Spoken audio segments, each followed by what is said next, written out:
Welcome everybody to the 17th episode of Business Insights on 31st of August 2020. Business Insights is a very exciting webinar series hosted weekly on Mondays at midday by a panel of industry thought leaders for business owners who simply want to be in the know about the latest and most significant news and initiatives in Australian business landscape that impacts how they do business. Our panel of advisors aim to inform, educate and provide strategic insights to the changes in the economic, legislative and financial landscapes that affects small business. We aim to guide our viewers to navigate business challenges through COVID-19 and beyond. Let's now meet our panel of industry thought leaders. Firstly, I've got Adam Lysle from O'Brien Palmer. Hi Sam, thanks for having me this afternoon. Great to have you on board. Next we have Bernard Tuaima from MJ Insurance Brokers. Thanks Sam. Good afternoon guys.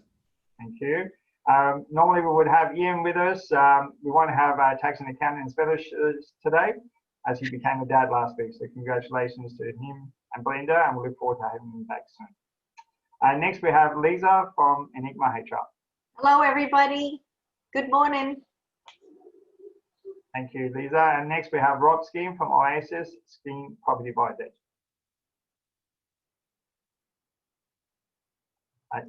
You're on mute. Hi visitors, thanks for having me. Fantastic, thank you.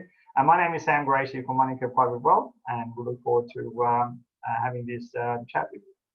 I should also provide the following general warning.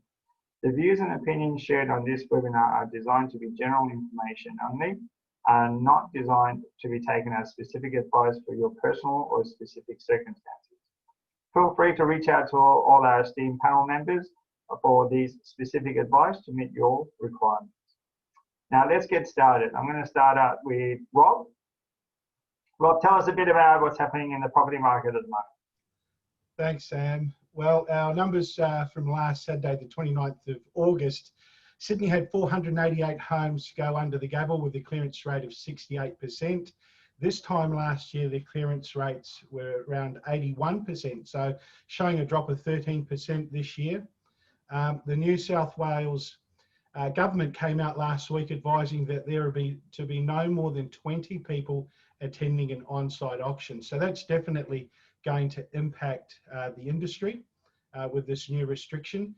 And, you know, it seemed to me last weekend when I was out at all the opens and auctions that I attended that a lot of the agents weren't aware of that fact, because the public auctions, some of them had 100 people, some of them had up to, 40 or 50 squashed into an apartment, and they just weren't adhering to the policy that the New South Wales government set out. So can I implore the agents out there, if you do not want the government to restrict you any further, or heaven forbid, a breakout of COVID at one of your auctions or opens, can you imagine the repercussions of that? This could impact the whole industry. So please do the right thing, wear masks, restrict the numbers. If you have to tape the ground on where people should be standing, do so. If you have to turn neighbours away from the property, please do so. Very, very important. My negotiating tip for today is role reversal. Knowing what the other side might say or do, okay, you might have an objection ready for them. So anticipate what you might face in a negotiation. And the question to ask yourself is, what would I be doing if I was that person? You need to know the other person's options and alternatives and be ready to combat that objection in the negotiation. That's it from me this week, guys. Fantastic. Thank you very much, Rob. Always great tidbits to use in your property negotiations. Let's turn to Adam from O'Brien Palmer. Adam, what do you have for us this week? Yeah, hi Sam. I hope my internet is not going to cause a major issue at the moment. I'm sort of putting together a bit of a series to help our viewers out on how to survive in their business during the COVID-19 crisis and beyond. And ultimately, that's what we're doing here, right? So I've got 9 tips that I just quickly want to touch on, and I encourage anyone that's watching today to come back to me and let me know if they want to go in more detail. So here they are. Number 1, cash flow. Cash is king. Make sure you've got the cash to do with what you've got to do in terms of your business, and plan ahead. Keep keep an eye on your cash flow each month and beyond that month, at least 2 quarters ahead if you can. Secondly, review your terms and conditions. Have a look at them. Do they actually enable you to collect in a worst case scenario? Let's assume, for example, you're a trader of widgets, and the widgets you deliver, can you get your widgets back and sell them on to somebody else if that company that you've sold the widgets to falls over for whatever reason? Number 3, talk to your suppliers. Make sure your suppliers are going to be able to perform pursuant to either the contract or the arrangement that you've got in place, and that they're not going to be adversely affected by the current restrictions that are in place. I mean, you only have to look at what's going on in the rural sector at the moment in terms of, drivers of harvesters who can't actually cross the border to harvest crops. 4th, talk to the ATO. Please make sure your communication lines with the ATO are more open and more transparent than they've ever been. The ATO is Australia's largest creditor and has enormous powers to back them up. Believe it or not, they can make you personally liable for a whole pile of different debts in your business at the moment, including GST, PAYG, super, luxury car tax, and all those other taxes. They can actually make you personally liable for that, and they can actually make up the number if they don't have accurate data. Number 5, don't always rely on the government money coming through. Plan to keep going beyond JobKeeper. Try and see if that works within your cash flow model. 6, review your pricing and terms.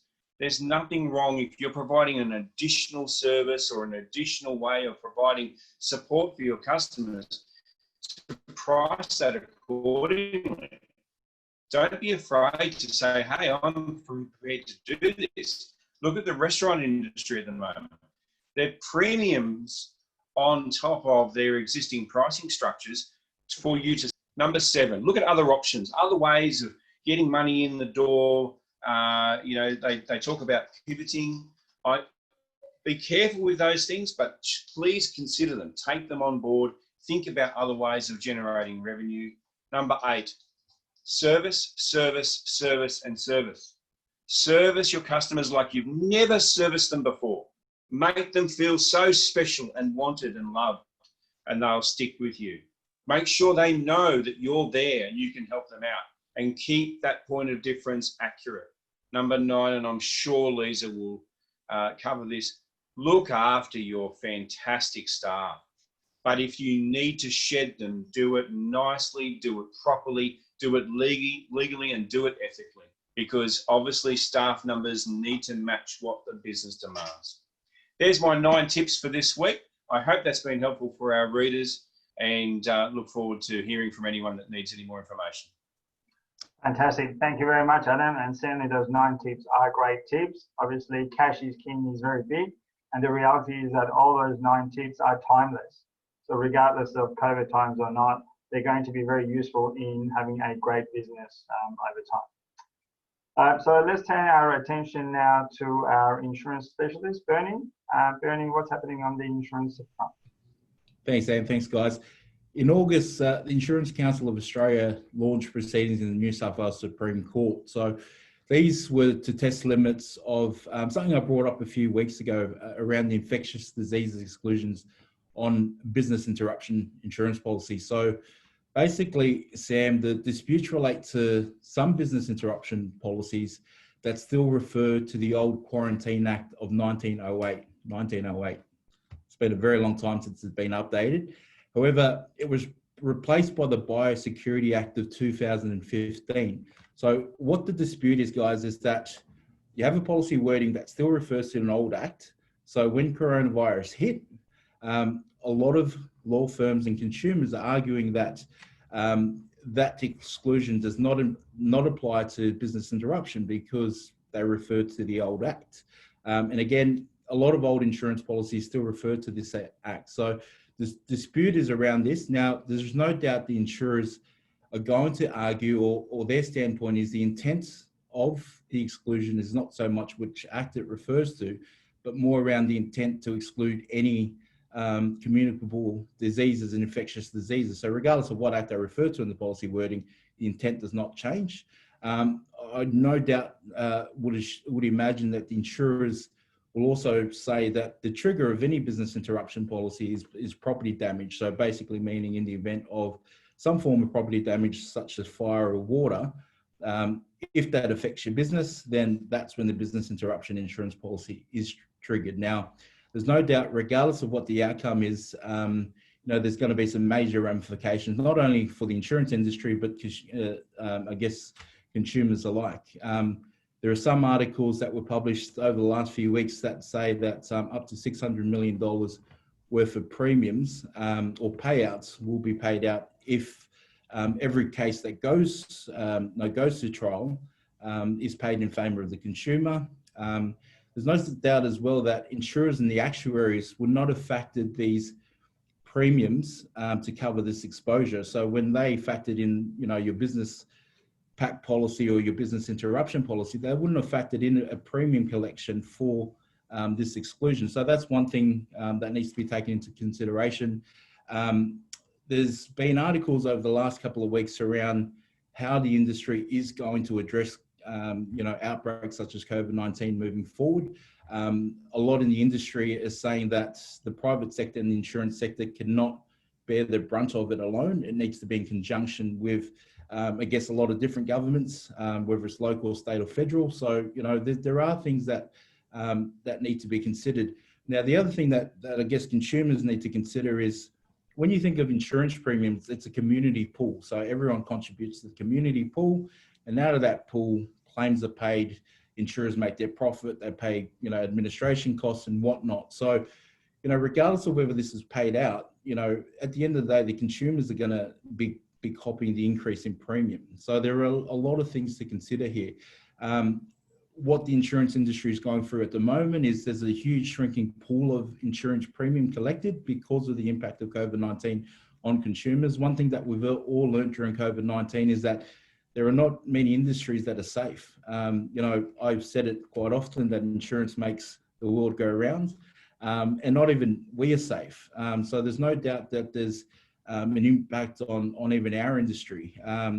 I think one thing that insurers do need to look at is that, what's the modelling moving forward around profitability around insurance companies? Do we have a more consumer-focused industry where, we're a lot more agile to meet the customer's needs? And there's no doubt the first insurer or the first insurance broker or the first firm that comes out and has a customer-focused sort of business model, they're going to be ahead of the curve and they're going to do wonderful things during COVID-19. So one thing bear in mind, mate, what about the poor person that forgot to update the policy wording? Geez, like a product specialist for some poor insurer who's paid hundreds of thousands of dollars, forgot to do a simple thing and, update the policy wording from, the Quarantine Act of 1908 to Biosecurity Act. I no doubt that person probably doesn't have a job at the moment. But, regardless of say, my tip for you guys this week is, work closely with your advisors. During these tough times is you want to make sure that you're aware of what you're covered for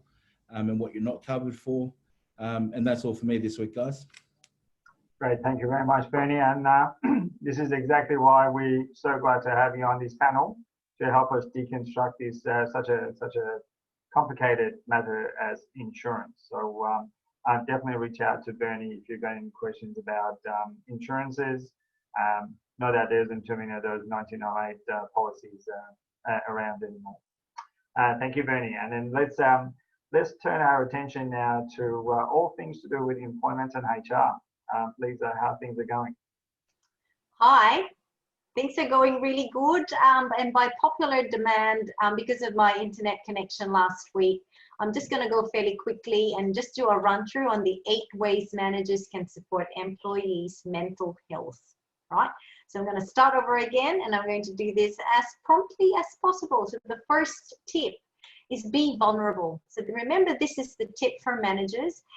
There is already a stigma about having a mental health issue. So it's always best to decrease that stigma, to actually discuss your own experiences and challenges with COVID-19 and how this has caused stress within yourself and within your workplace, and how you are dealing with it. So only when we actually confront the challenge and discuss it with your team members, it releases the stigma of the mental health issue and allows for communication. Tip number 2, model the healthy behavior. So model with your team members what you do to try and deal with a mental health situation with your own stresses. Do you get up midday during the day while you're in Zoom meetings and have a bit of a break? Do you go for a walk? Or do you manage your time a bit more effectively? Share your experiences with them. Tip number 3, build a culture of connection through constant check-ins. So intentionally checking in with your team members on a direct basis is really crucial in helping them feel included and loved. Go beyond the simple question of how are you? Ask them how they really are and ask them specific questions about what supports them to be more productive and more able to cope with the uncertainties ahead of us. Wait for an answer. Don't forget, you don't have to have all the solutions and answers, but just the simple fact that you're actually asking how they are and asking how they really are is what matters. Tip number 4, offer flexibility and be inclusive. Now, most of the organizations that we work with have already offered a lot of flexibility from working from home, as well as for employees that have childcare responsibilities. But what you don't understand is that not all flexibilities have to be across the board. Be very open to customizing what you need to do for each individual who has different needs at different times. Tip number 5, communicate more than you think you need to. Be aware that that's what you're there for as their manager. Be aware of the available mental health resources and coaching and material. There's a plethora of them online, and there's a plethora of specialists that you can reach out to, and make sure that you're communicating these resources with your team members. Number 6, invest in training. So now more than ever, you need to look at how you and your managers can cope with queries about how to deal with the stresses in the work environment and how to actually manage team members remotely. Number 7, modify your work practices and policies. A lot of businesses have already done this in the past, but don't forget, try and reframe, if anything, any performance reviews that you're actually conducting as an opportunity to show compassion and ask for feedback and ask how you can help. Number 8, measure your success. Make sure that you have regular pulse surveys, perhaps, on how people are coping and how your team members are coping and how your own managers are coping, to make sure that you remain connected to the needs and wants of the business. So those are the 8 tips, hopefully, that I've been able to share today without any interruption, as I did last week. That's it from me, guys. Loud and clear this week, Liza. Thank you very much for that. That was awesome. Okay, so now onto myself to have a bit of a chat. I'll talk about interest rates and markets together. Firstly, not a lot of changes in interest rates, other than to say that this week Reserve Bank is meeting to discuss rates again, as they do monthly. At this point, it's expected to stay as it is. Shane Oliver from AMP Capital was quoted late last week to say that you can see the rates actually moving up for the next 2 to 3 years, possibly. I shared with you the ASX 30 days forward-looking numbers. And yeah, it doesn't look like as if we're going to see a lot of increases at this particular time, unless there's some type of catalyst that's going to make that move specifically. Onto the markets. So markets actually went down last week by 0.6%, mainly because of very disappointing news as a result of reporting season. So reporting season is well and truly done now. Interestingly enough, those companies that provided guidance about what's going to likely to occur, they got really punished. The ones who said they didn't know anything, they didn't get as punished as much, which is obviously somewhat weird to see.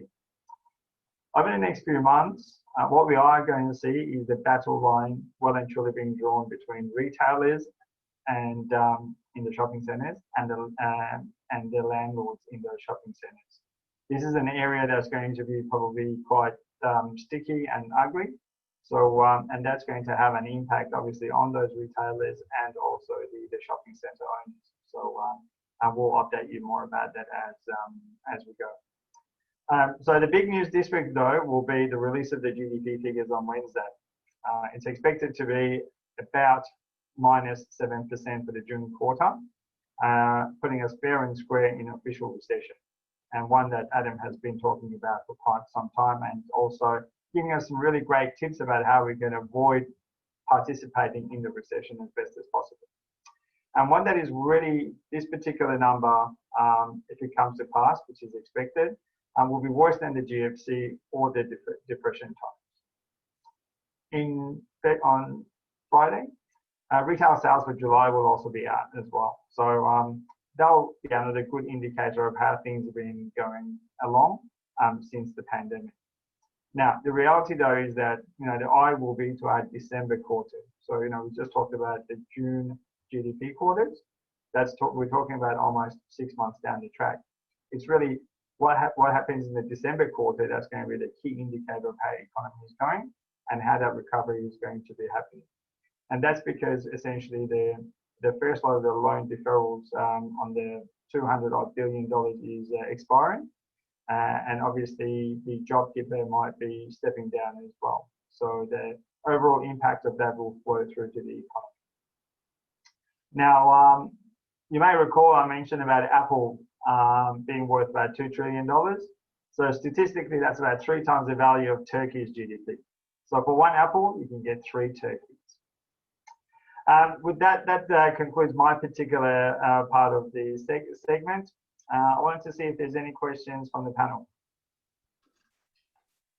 I don't necessarily have a question, Sam, but I do have an observation. This morning, the Federal Treasurer was on television talking about the need to enter the economic turnaround of what's going on. And remember that Australia's leading economists wrote to the federal government and said, no, just deal with the pandemic and the health factors first, then the economic will rebound. So we've now got this battle going on between the economic and the clinical and the health factors going on, and it's quite an open warfare even in their narrative now. And I don't think it's helpful, to be frank, because we still have 111 cases in Victoria and too many deaths going on. And this environment has been affected by COVID, and we don't need any more of it. We've got to deal with the health issues first, and they are going to come and they're going to go. But the economic impact of this pandemic is not yet fully realised, and it's only going to get worse. It is expected to be another quarter of negative growth, and of course that's going to be the official depth of the recession. But we only need one more, and the D word comes out. So it'll be interesting to see what happens. Well done, Sam.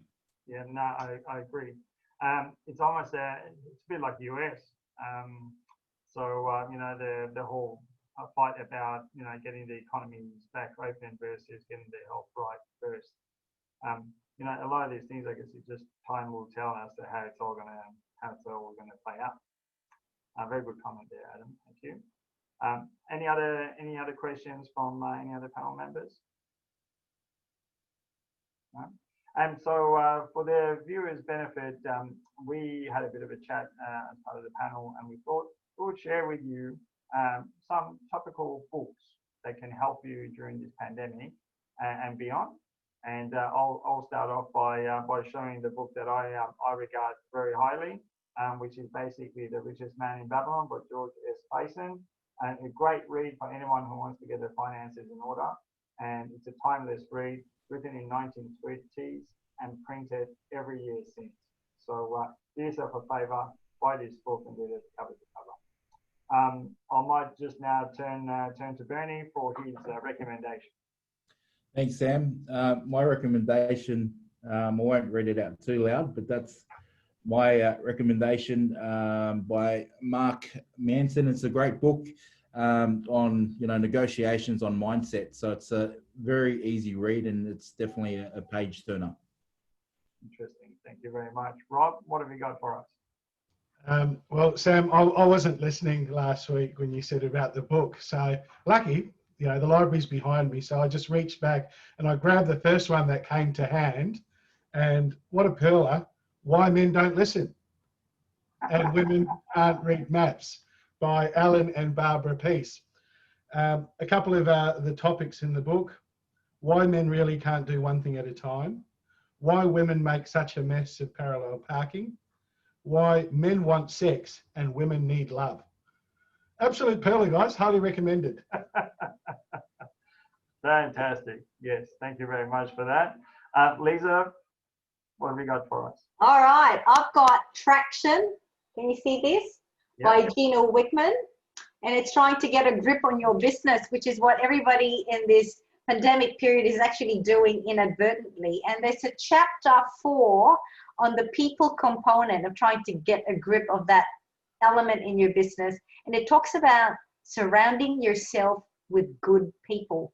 Love it. Fantastic. Thank you very much, Liza. And Adam? Sorry, I was just unmuting.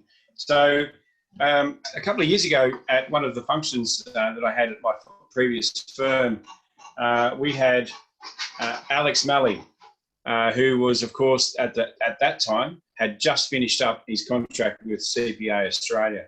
And he wrote a book called The Naked CEO. It's a great book for anyone who's an entrepreneur and wants to really take their business to the next level. He was a suspended schoolboy and ended up being an incredibly powerful and very well-regarded disruptive CEO. And he teaches, would you believe, at Macquarie University. He's a lecturer. So something to read and something to be inspired by. Okay, fantastic. Thank you very much, Adam. Some great books, and we might make this potentially a monthly event where maybe the last week in month we can share with you other books that might be very useful in you staying in touch with business, having resilience in these types of times, and other very interesting topics like Rob's book. So that brings us to the end. You can find us on Facebook, LinkedIn, and YouTube. And we look forward to being with you again for another session next week. The quote for the week, I thought I'll come up with something that's really great. The reality is that I haven't. It's actually a great Japanese saying: fall 7 times, get up 8. And what a great saying, especially in these troubled times. So all the very best, and we'll look forward to being with you again next week. Thanks, guys. Goodbye, everyone. See ya. Thank you. Bye-bye. Done.